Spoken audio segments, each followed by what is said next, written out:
Welcome to another episode of the Agency Digital Podcast. Today I'm joined by Christopher Sebes. Christopher, it's great to have you here. Well, it's nice to be here. Thank you very much for having me. So, do you mind giving us a rough background about what you're currently building? Sure. This is my third career. I had a career in restaurants, and then I had a career. I founded 3 restaurant technology companies.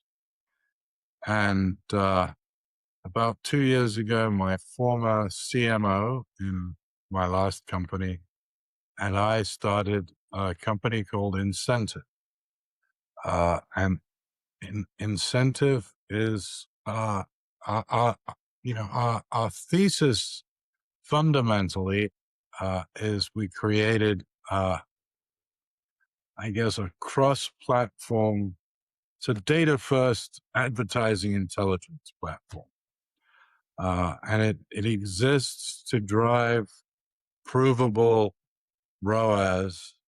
And to do that, we leverage proprietary location intelligence to power very precise, scalable campaigns across multi-location brands and agencies. So we partner with advertising agencies, and then we sell direct to brands. We are cross-platform, so we can run ads on Google, Meta, TikTok, and we're integrating right now with the Yahoo DSP. So we'll be integrated there by the end of the month. And so it's fully automated. So it's a pain, as I'm sure you know, it's a pain to create a campaign.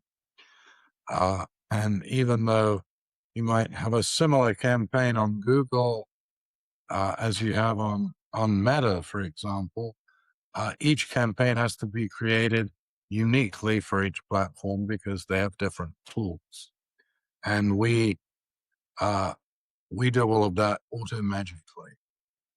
So we're told, although we don't know this for a fact, we're told by our customers that it takes about 50 minutes for somebody to create a campaign. They sit down and create a campaign for one store, for one platform, takes about 50 minutes. Well, we launched 400 campaigns the week of Thanksgiving across 2 platforms in under 10 minutes. So it's very fast. We optimize. So rather than saying, well, I've got 100 locations and I want to spend $100 on each location, 50 on Meta and 50 on Google, we would say, no, let the system is going to tell you automatically. It's going to adjust the spend where we get the best results. So maybe that is some stores will only spend $20. Some we might spend $200 because we're getting great results. And this campaign might be better on Google than on Meta. So we'll move the money. And all of that happens automatically. And then we have all this proprietary data, both demographic and location data, that we bring into maps. So we're able to very precisely target an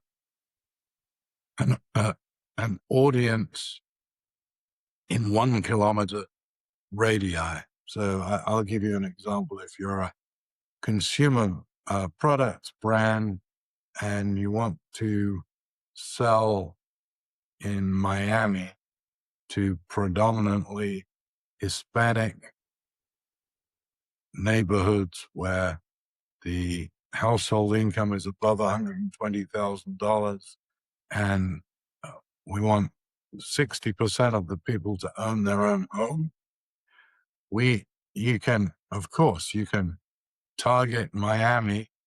It's a big geography. It's like 50-mile radius. Well, we create 1 kilometer radiuses with exactly the profile that you're looking for so that you can spend the money where very efficient. So our return on ad spend is somewhere in the 9.6 to 10.1 range. Mm. That's So very that good. is, yes, significantly above the industry average. Hmm. And So who we're do you very, think? Uh-huh. Who do you think benefits the most from what you guys have to offer? well, the advertiser benefits the most. Hmm. Uh, the Whether that's a brand or it's an agency working on behalf of a brand, we are very agency friendly. We have no contract. We don't charge any software as a service fee. We simply charge a percentage of the ad spend, which we share with if we're selling direct, obviously nobody to share with. If we're selling in partnership with an ad agency, then we share the revenue with that ad Hmm. agency, and they keep the relationship. Customer, we do all the work that they don't want to do, that is labor intensive and unrewarding, and we allow them to take their employees and have the employees focus on higher value work that benefits the agency and their clients rather than the boring work of creating multiple campaigns. Hmm. Tell me, Christopher, how does a hotel manager in Kenya end up building the first Windows point of sale system? Well, in between Kenya and Dallas, which is where I started my first software company, I spent some time in the restaurant business in London and Manhattan. And then I ended up owning 3 restaurants in Dallas with a partner who was very interested in technology. I didn't know anything about technology. And he said, we know a lot about restaurants. We should build a restaurant system, and Windows is going to be big. This was in 1991, I think. And so we decided to build the first Windows-based point of sale. And I learned a lot about technology in Hmm. in in a very short period of time. And so you've been in restaurant technology for what, 40 years? Is that Uh, correct? 35 maybe since 91, so 35. Uh-huh. So you must seen a lot of things that people in the restaurant business get wrong. What do you think it is? That they get wrong. Well, uh, the biggest thing that people get wrong is that, everybody's been to a restaurant, and I'm sure Hmm. you've been to restaurants. I've been to Yeah. restaurants. Everybody's been to restaurants. And so people that they say, well, I've been to, I know about restaurants. I think I'll open a restaurant. That's the biggest thing that people get wrong, is that they think because they've eaten in a restaurant, they know how to run a restaurant. And it's not true. So, Hmm. uh, um, restaurants are, they're very hard work. Restaurant Hmm. operators work very hard, and for little, they make small margins. The profit margins in software are much better than in Hmm. restaurants. Sure. Yeah, restaurants are Mm. tough. And is there any like technical or operational thing that most people outside the industry uh, would never Well, think there about? are only really two. There are only two things you can control in a restaurant: the labor cost and the food cost. Uh, so Hmm. you have to be able to control those, and of course you have to have a restaurant that people want to come back to. it's much more expensive to find a new customer than to bring back an existing customer. So I think that's a Mm-hmm. big thing.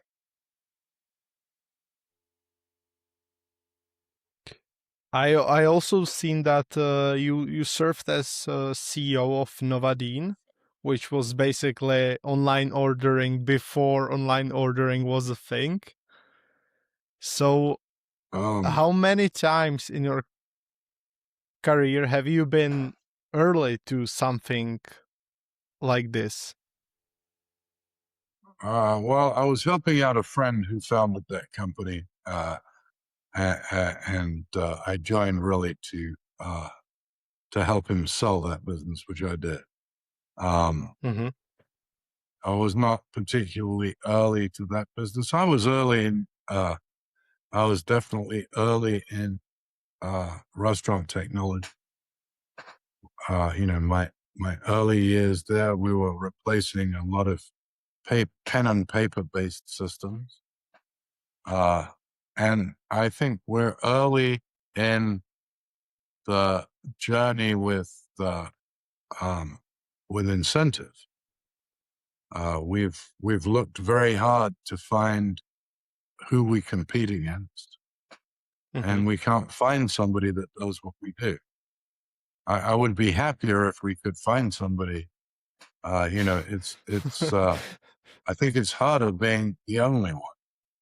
I mean, Mm. lots of people do parts of what we do, but nobody brings all of that together. The demographic data, the location data, the automation, nobody's combined all of those into a single solution. So we do think we're early in that journey, and we know we're early because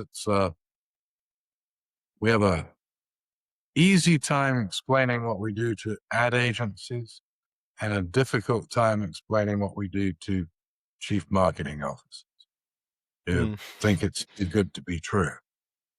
Mm-hmm. Uh, And and so, we, so what is the goal for this year? well, the goal for this year is to um, a little triple our revenue. I think that's our goal this year. Really? Yeah, And easy to triple when the numbers are low. Uh, I think we did only maybe $500,000 in recurring revenue last year. We'll do 3 times that this year. Mhm. And we want to double. Sure. And Uh, how are you going to do it? Like what's the vehicle behind this?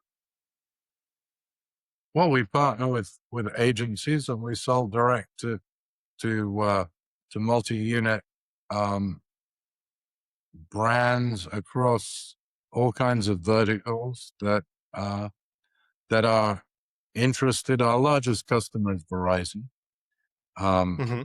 and we are driving. They have a local marketing program through a agency. We've partnered with their agency, and we are driving measurable results. So that's why we don't have any conflicts. We say if we perform, you'll keep using us, and if we don't perform, then why should you use us? Hmm. Yeah, that's great. That's great pitch. It sounds very compelling. It's yeah. I mean, there's not much risk, and we deliver results. I mean, it's very simple. We deliver results. If we didn't deliver results, nobody would use us. Hmm. Now with all of the experience that you have, and if you had to start a company again, is there anything that you would do differently with all of the stuff that you know right now? Well, I guess it depends what business owners. And my partner and I decided that we would start this company without raising any external financing. And that, I mean, if you can bootstrap your business, I would do that every time, because as soon as you bring in outside investors, they want to tell you how to run your business. And so I definitely, I prefer to maybe grow more slowly because you're constrained by your own cash flow. But I think in the long run, it's a better way to run. It's a better way to grow a business. And of course, you end up with a bigger piece of the end result if you don't have investors. Yeah, that makes sense. So, where can people find you, Christopher? You can find me on LinkedIn. You can visit incentive.com, NCENTIV.com. And if you come to Naples, ping me on LinkedIn and we can meet in person. Okay. Well, thank you for joining, Christopher. Well, thank you for having me. I really appreciate it.